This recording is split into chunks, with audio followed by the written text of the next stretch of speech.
Bristol has always been known for bumping and banging, and it really started in the very first season in the very first Food City 500 back in October of 1961.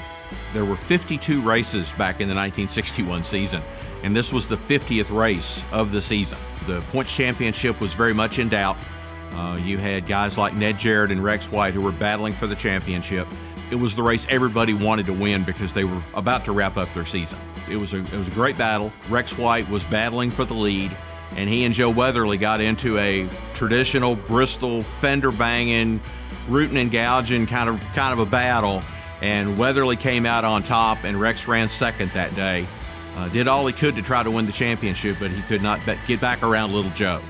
I think if fans could go back in time and go to that first Food City 500, I think they would be struck by the differences in the cars. They were so much bigger back then than they are today. The cars are much smaller today. The cars are much slower. I mean, the pole speed was 80 miles an hour, and it was a track record.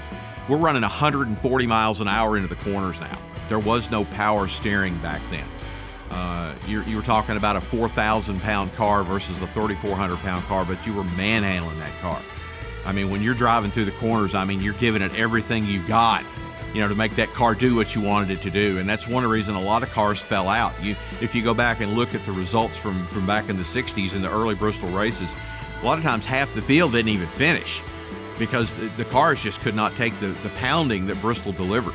The racing at Bristol has not changed one bit. It's still very competitive, and it's always been very physical, very aggressive, beating and banging.